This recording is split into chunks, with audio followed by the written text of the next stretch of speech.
The 5 hardest to conquer countries.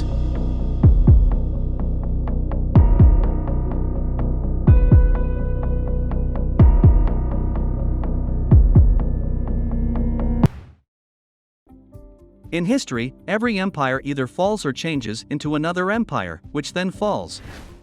We don't use the word empire to talk about country-states as much as we used to. No matter what we call some countries, they still have power outside of their borders, either globally, like the US, or regionally, like Iran. But when it comes to defending their own land, some countries will not give up no matter what. Here are the names of those countries. 1. The United States of America.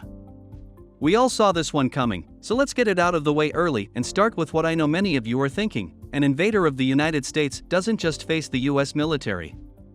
All 330 million Americans are in their way. Yes, there are more guns in the US than there are people, and that's just the guns we know about. In many states, Americans can plan and make their own weapons without ever having to register. This means that every American with a gun can get their own group of Wolverines and train them. Even if an invader managed to take control of the civilian population, which is a big if, they would still have to get through the best trained, best equipped military in the world, which is made up of the violently pro-American people I just told you about. Then, they have to hold on to that land without getting killed or the locals getting together to fight them. A lot of big cities are already set up. And with weapons. And ready to kill again as soon as the war is over. Albuquerque, Houston, Oklahoma City, Detroit, Baltimore, and New York City are all places invaders need to secure before moving on.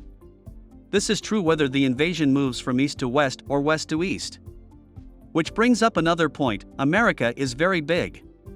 There are 7 different climate zones in our 4 time zones. We also have high mountains, marshland, swamps, deserts, and a lot of flat nothing in some places.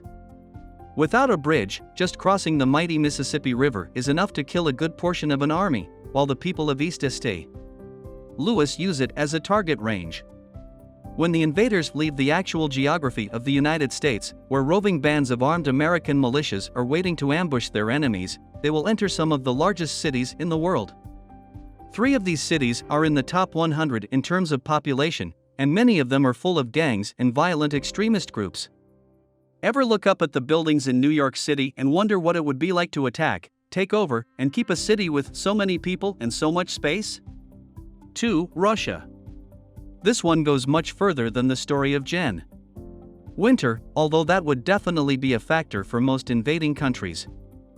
Russia is a regional power, but, as I've said in other articles, its military isn't as good as Putin has been making it out to be. But if Russia is attacked, it doesn't have to show anything, and its toughness can really shine, even in the middle of the cold Russian winter. Any history student knows that invading Russia is a very hard thing to do. When Napoleon invaded Russia in 1812, there were deaths among the Russian people, but the real damage was done to Russia's towns, cities, farms, and other infrastructure by Russians. Yes, Russians would rather destroy their own country than give it to anyone who wants to take it over. And if you think that was a long time ago and that Russians today might be different, remember that they did the same thing when the Nazis invaded Russia during World War II. At first, many Russians welcomed the Germans. From that point on, the fighting only got worse. So anyone who wants to attack Russia needs to keep in mind that they will probably be fighting every single Russian across 11 time zones. Did you understand? Russia, which has the most land area, has 11 time zones. As if that wasn't bad enough, Russia also has every type of climate. Yes, there is a rainforest in Russia. Check it out. As if that wasn't enough, you will probably also have to fight every ex-Soviet client state near Russia's borders. Many of them still love Russia a lot and would fight for their Russian friends if they had to. This only adds to the number of different people, climates, and landscapes to deal with. Kazakhstan's deserts, the Caucasus's mountains and forests, and the frozen shores of the Black and Caspian Seas. Central Asia's steppes and tundras are not places that are easy to live in. The Russians and pro-Russian people who live in these areas will take up arms against an invader just like Americans would. These are tough, gun-toting, skilled hunters who don't feel bad about killing an invader. They grew up hearing stories from their parents and grandparents about fighting the Nazis in the Great Patriotic War, which the Russians won. At Stalingrad, the fighting was the deadliest in the history of war, but the Russians won. 3. Afghanistan. In spite of what every American general for the past 20 years has said, the end of the war in Afghanistan is not just around the corner. Every empire that invaded Afghanistan and thought victory was just around the corner just helped make Afghanistan known as the graveyard of empires. This includes the United States, which is the only superpower in the world right now, the Soviet Union, which was the only other superpower in history, and the British Empire, which was the largest empire ever built by a state in the world at its peak. The terrain is the main reason why Afghanistan is so hard to capture and keep. It looks like a big bowl of desert surrounded by some of the world's highest mountains. Any army that an invader can't kill could just go into the mountains and rest until the next time they had to fight. In modern times, the high peaks cancel out the advantage of armored vehicles and tanks, just as they did in the past with heavy cavalry. The United States is able to fight in Afghanistan because it has an advantage in logistics. In 1839, when the British attacked, they didn't have as good of a way to get supplies and troops in and out as the US does. So, of the 16,000 troops and camp followers, only one man came back. So, people call it the disaster in Afghanistan. The most important reason no one can take over Afghanistan is that anyone who wants to do so would have to completely control the people who live there. The whole group of people. These people are about as different as you can get. Some of the ethnic groups in the country are Pashtun, Turkmen, Baloch, Pala, Tajik, and Uzbek.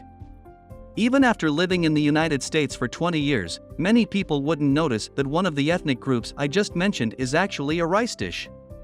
Put aside your loyalty to the Taliban or Mujahedin for a moment and think about what it would be like to be an ordinary Afghan man.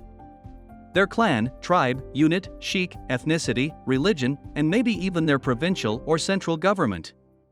And when you think about how loyal they are to extremist groups, you have to think about the group, that unit, and the shadow government. There are 12 possible ways to be loyal. If you invade Afghanistan, you will have to try to control 34 million of them. Ask the British, who tried to beat those people in pitched battles, it didn't work.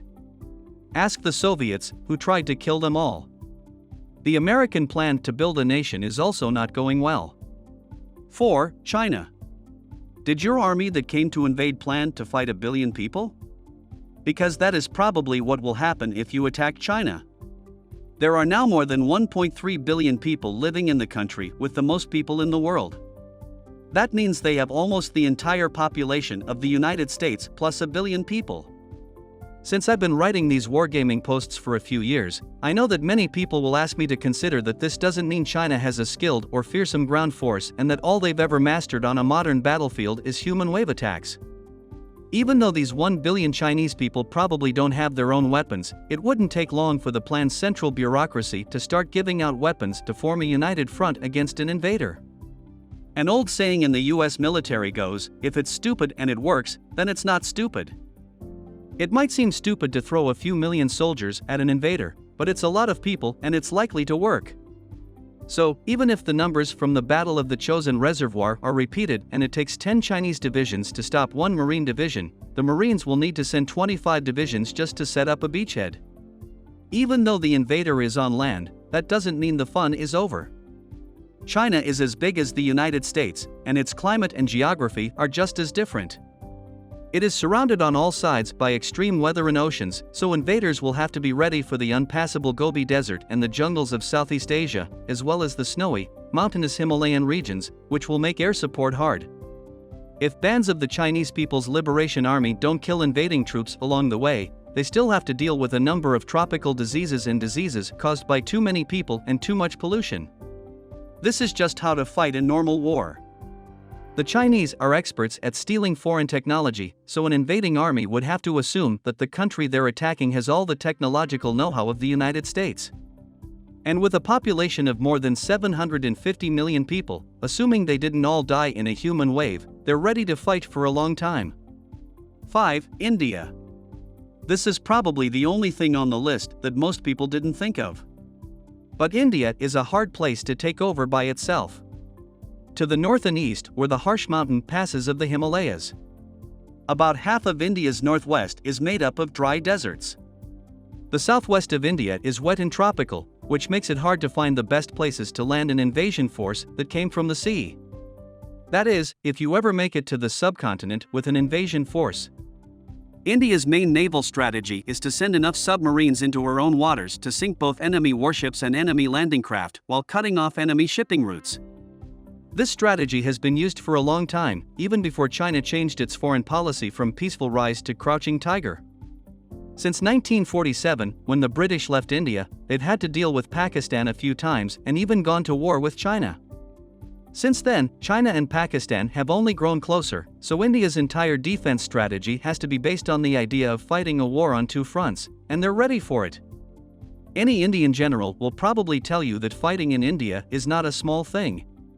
Due to their height, the Himalayas make air support very hard, and sometimes even impossible.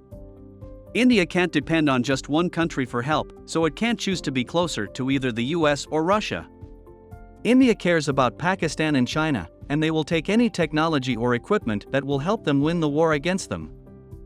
As a result, their nearly unlimited manpower, religious zeal, and population of 1 billion or more would make them a tough opponent on any front. We really hope that you learned the most from this video. If so, please like it and remember to subscribe to this channel for more. Enjoy your time.